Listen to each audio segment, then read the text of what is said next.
It's no secret that this is the most difficult part of the entire school year, and I'm going to kind of give you a little bit of advice and maybe some things to do to help alleviate the pain of the homeschool slump.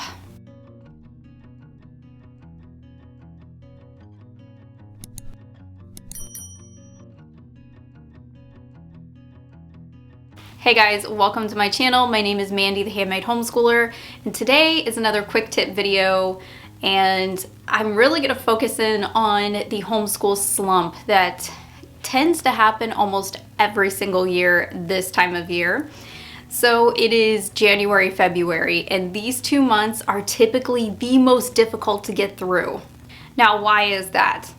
A couple of reasons. One, it's typically cold out, so unless you live in a place like Florida or Hawaii or someplace very warm, we're spending less time outside, and I know I am. The sun is not typically out, which means it's dark, just like it is in here.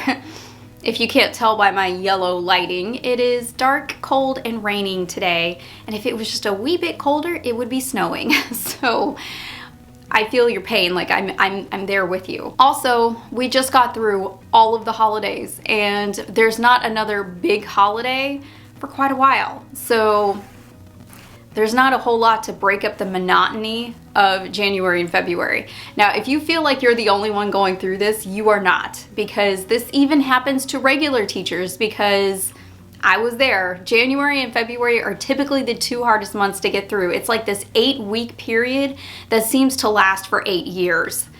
And I'm gonna help you get through that a little bit. So let's go over a couple of things to help you out of this slump. So if you have some coffee, go grab it, because I'm gonna be having mine this morning. So let's talk about ways to get through this slump here. One of the first things that I always suggest is mixing it up. Do something different. Seriously, it really will help. It will help you, but it'll help your kids more, of course. But it also helps you because you have to be a little bit creative to be able to pull this off. Now, it can be something as simple as just homeschooling in a different room, just getting out of the normal room and rut that you homeschool and doing it somewhere else, whether that is in a sunroom, whether that is in your living room, or even the kids' bedrooms or the kitchen table. Just go somewhere else and do school. It actually does kind of make things a little bit different, and it kind of perks your kids up a little bit, like, oh, this is different, what's going on? And kids kind of perk up when things are just a little bit different. So another thing that we have been doing lately is we have been watching different movies and studying different things. So my youngest, for example, he got super into the Lord of the Rings trilogy, or not trilogy, series last year. Sorry, it's my first cup.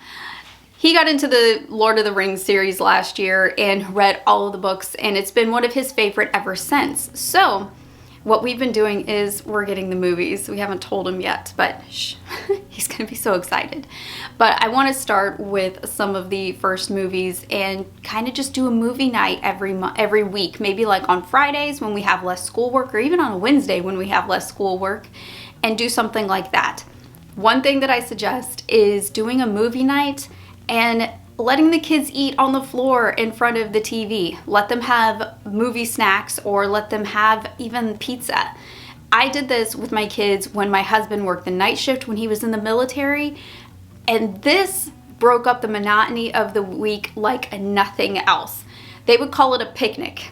Not even kidding. My kids would call this the picnic, and I would put just a big sheet down because they were toddlers, and I would cut up some pizza, and I would let them pick out any movie that they wanted to. We'd rent a movie, and that's what we would do while Daddy was gone and at work.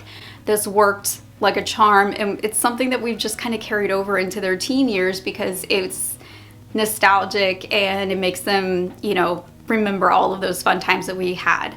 Learning a new hobby, that's another really good idea. So I'm actually doing this for myself. And what I am doing is I'm learning how to hand embroidery. So that's been my new fun thing that I have been learning over the winter. So I started back in, I think, November, and I just started with the basics on YouTube, and I started getting like little kits, and now I'm up to the point where like I can make my own designs and things like that. And, you know, each hoop takes me anywhere from 3 to 8 hours to complete, and I can stretch it out over a couple weeks or even a whole month, and that's just something that I've been doing for myself. One of my kids' new favorite hobbies is wooden puzzles. These wooden 3D puzzles are so cool. They got some for Christmas last year, they got some for Christmas this year, and these things, they take a little time to put together, and they're definitely like one of those older teen hobbies, but my kids love these things. And they make some really cool things. We've had everything from a dinosaur to a spinning globe, and these kits are really cool. They're on Amazon if you want to go look them up. I'll try to remember to pop the link down below for you guys to go check them out. These kits can be anywhere from like $15 to $50 depending on the size that you get and the one that you get, how extensive it is. But they're really, really neat, and it really keeps kids busy when it's just not a good time to go outside and play. Another thing I suggest, we switched up our subjects. So my oldest is in 10th grade, and what I decided to do, because I knew the homeschool slump was gonna come, I decided that his elective classes, I didn't do both of them and stretch them out through the whole year. Like, we didn't start health and astronomy at the beginning of the year together and stretched it out over 36 weeks. What I decided to do was I had him do health, and I had him do health all the way up through December, and when we came back from Christmas break, we switched to the astronomy book. So my oldest just switched over to this book just about a week ago, and he's loving this book, and it's something new in his homeschool routine. So being able to just kind of throw in an extra subject is a really cool idea to kind of help break up the monotony of those cold winter months. Also, look at like different unit studies and things like that. I know Campfire has some great unit studies. I like the Campfire ones a whole lot. It's just something to kind of give them something else in their school routine to kind of break up the boring. And electives and unit studies are typically some of the best things you can do and the cheapest things you can do to kind of achieve that goal. So another thing I want to suggest, take a field trip. Seriously, just get out of the house, go take a field trip. Go find something that you can do that's indoors depending on your weather, and just go do that for the day. A lot of places will have like homeschool days. I know the aquariums where we are, because we're on the coast of North Carolina, some of the aquariums here have homeschool days, and they even allow homeschoolers to go like one free day every single year, so we don't even have to pay the admission fee. So look for things like that. That is a state program, so that's through like the North Carolina state, but check your state, check the state websites and things like that. Check out your local homeschool groups too. See what they have to suggest. You might find that there's like war museums and things like that. A lot of places like that will have things where homeschoolers can get in free for a day. So you don't even have to pay admission if money is tight right now, which I think it is for everybody. And if not, typically you can find these things pretty affordable, especially in the winter, because they really want people to come, because people don't go to those things as much during the slump months because everybody's at work and school. So take advantage of everything that you have in your local area and things that are within driving distance to you.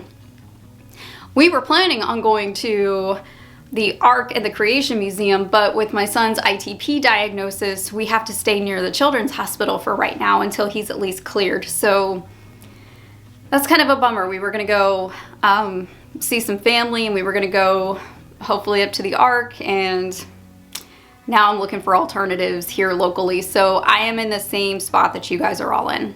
Another tip is to cook something different.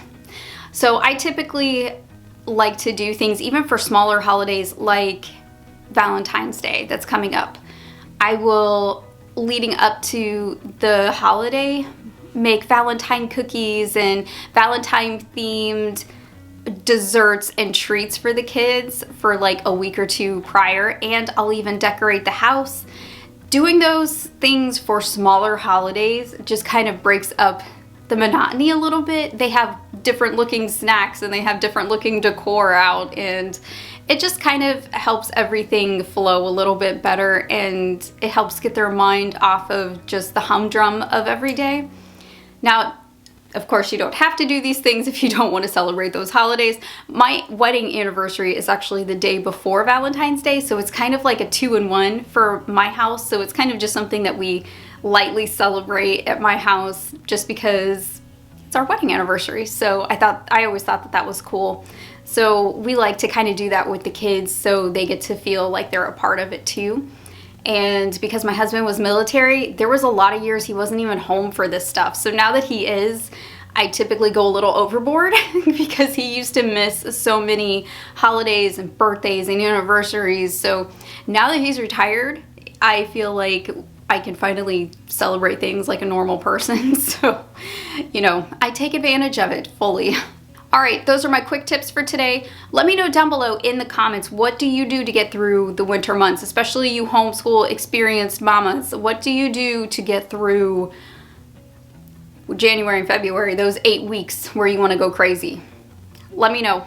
All right, I will see you guys in the next video. I hope you have a great rest of your day and happy homeschooling.